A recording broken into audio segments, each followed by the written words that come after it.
Greetings, my name is Professor Paul Tembe, founder and director of Cell Encounters, a cross-civilizational communication strategies and analytics in Pretoria, South Africa. Today, the 5th of September, it was an opening ceremony of the 9th FOCAC Summit. There are some specifics with this summit which makes it different from previous ones. The 9th FOCAC Summit has main two subjects, where the theme of the 9th FOCAC Summit is joining hands to advance modernization and build a high-level China-Africa community with a shared future. It is set to attract leaders from across Africa, along representatives of international organizations, African Union, including United Nations. FOCAC has become multimodal in a manner of speaking. It is multimodal because it now not only caters for political organizations or political understanding or bilateral relations between Africa and China. It is multimodal in the sense that it caters for trade, it caters for issues of security, and it also caters for issues of politics. These three together combined has led China-Africa relations and cooperation to the fourth. Although what has been more prominent, it is infrastructure investments. There are many other modes that have taken place within this multimodal structure of China-Africa cooperation. One of them being the people-to-people exchange. Like one of my wise friends said, is that there is no conducting of trade without the impetus of people-to-people relations or people-to-people exchange mechanism. FOCAC is also multinodal in the sense that FOCAC is inclusive in the sense it doesn't have one main center. Previously we've had it, the last FOCAC, we had it in Senegal, in Dakar, in 2021. Now in 2024 we're having it being held in Beijing. And in 2015, we had it right at home here in South Africa. But it is also multi-pronged, meaning that FOCAC does not only play within the configuration of uniting or cooperating between China and Africa, but it has gone further to be a vehicle to access other goods and other avenues and economies which African countries wouldn't be able to access those economies if they were not party to the member states of FOCAC. Now, two things have happened in this FOCAC with its two themes. The first theme is jointly advanced modernization. And the concept of modernization and jointly advanced modernization is also linked and it joins together with another notion, the notion of global initiatives. And in this sense, we're speaking of global civilization initiative, because each and every civilization, within it, we have a knowledge system. What has been at fault historically in terms of modernization is that the entire world has been looking at one type of modernization, which is that of Western Enlightenment. So by default would mean that other civilizations are inferior because they are not able to come or get into fruition any type of modernization. But the rise of China, beginning with 1987, during its own reform and opening up, has proven that theory wrong. But this theory also goes to another notion, the notion of cross-civilization or cross-cultural communication. Whilst the standard cross-cultural communication was based on the ethos that it was the master listening or trying to study the native, today we're enjoying the partnership of equals. So that is why it is very imperative that you understand in the notion of jointly advanced modernization. It doesn't mean that Chinese modernization is at the fore. Here we're looking at African modernization and Chinese modernization within the ambit of FOCAC and beyond. At the same time, we have another theme, the second theme of this FOCAC, which is partnership action. Partnership action says a lot. One of the issues, it speaks of inclusiveness that we also experience on the first theme. Partnership action, it subsumes that both Africa and China are together in pushing all the issues that may be part and parcel that impedes development in Africa. But it also speaks to one another bigger aspect, the notion of partnership of equals. Whilst previously we've had a relationship of a master-subject relationship, today with one of the bigger economies in the world, the second biggest economy globally, Africa enjoys partnership of equals. China in Africa accounts for 1/3 of world population. Without modernization of China and Africa, there will be no global modernization. In the next 3 years, China will work with Africa to take the following 10 partnership actions of modernization to deepen China-Africa cooperation and spearhead the global south. The first partnership action is for mutual learning among civilization, meaning that there's no civilization that is inferior than another, because each and every civilization is a carrier of a knowledge system.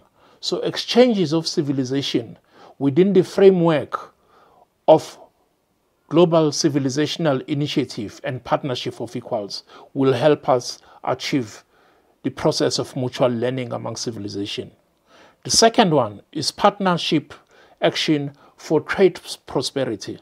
That will include means in which Africa can facilitate trade from China, and in the manner that China can facilitate trade from Africa.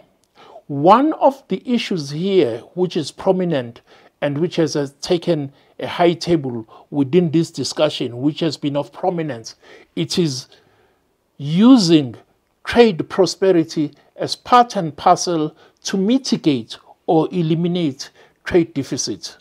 Of late, China has announced 24 products from Africa, mostly agricultural products, agricultural produce that can be exported to China. This is part and parcel of this trade prosperity. Another one is that Africa should not only export raw materials, but it has also to have a chance to grow its industries and export already beneficiated products. Third is the partnership action for industrial chain cooperation. Beyond the special economic zones or special industrial zones that we already have in Africa, China is ready to help with new types of pilot economic zones in different parts of Africa. And in the case of South Africa, we are looking at township and rural enterprise that will benefit from this particular partnership of industrial chain cooperation. The fourth one being partnership action for connectivity. When we speak of connectivity, we don't only speak of transport, we speak of internet, we speak of other means of connectivity amongst people. This will also help population in the rural areas to be able to access benefits from the centers in their own country. So this also includes not only connectivity in terms of internet, but also it includes the general infrastructure of building roads, ports, and railways. The fifth partnership action for development is that of development cooperation, whereby China and Africa will find specific areas of development cooperation. Not that only one party will decide which part of cooperation is needed. The sixth partnership action is that of health. This will go beyond building of simple hospitals. This will go beyond issues of pandemics, but to include youth development, to include the well-being of women and children in remote areas, and general development of health facilities in Africa. The 7th partnership action is the agriculture and livelihoods. The 7th partnership action includes agriculture. In terms of agriculture, we're speaking of agriculture modernization. And in agriculture modernization, it links also with the 5th partnership of development cooperation, because the agriculture modernization is going also to link with the township and rural growth development. In terms of livelihoods, there's already a 10,000 livelihoods projects all over Africa. So agriculture modernization will go hand in hand with livelihoods projects of development. The 8th one is partnership action for people-to-people exchanges. The people-to-people exchanges will take the entire spectrum beyond cultural exchanges, will take the entire spectrum of education, starting with vocational training, academic training, and Luban vocational workshops will spearhead these people-to-people exchanges, whereby we will have majority Africans going to study in China as teachers to vocational workshops in Africa under the banner of Luban. The 9th partnership action is that for green development. Well, this coincides also with the plan of China this year for the next coming years of importing and making Africa, especially South Africa, to be the base and foundation of electric vehicles. So green development has got 3 structures. 1, develop green type of energy. 2nd, how to store that energy. 3rdly, how to replace or establish a transition where in areas where Africa still relies on green fossil fuel. 10th, the partnership action for common security will take place under the Global Security Initiative. China has vowed or has pledged to have the African youth and other military organizations within national frameworks to go and train in China, where they will have joint exercise, both in patrol and development of their military skills. This will include a group of more than 100,000 police, African police, that will be going to train in China. Now, what makes all of this possible?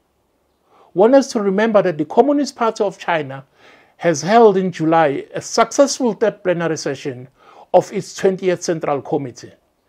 It laid out a systematic plan for further deepening reform comprehensively to advance Chinese modernization.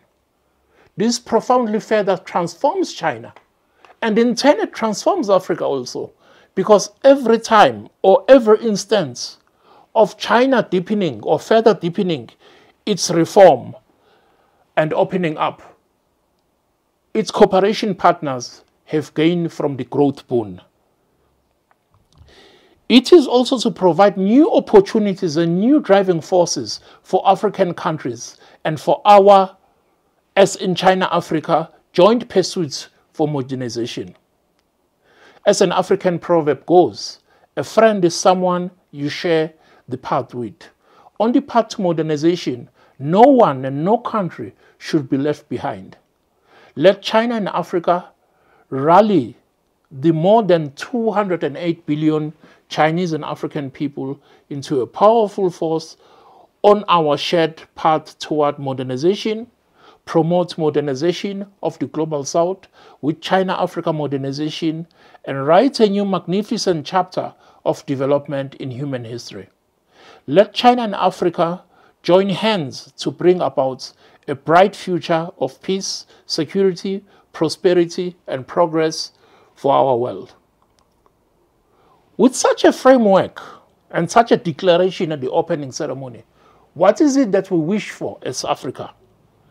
It is our hope that the current FOCAC, the 9th FOCAC Summit, is a locus for African member states to engage in a more proactive, enhanced, active African agency in the process of building a high-level China-Africa community of a shared future.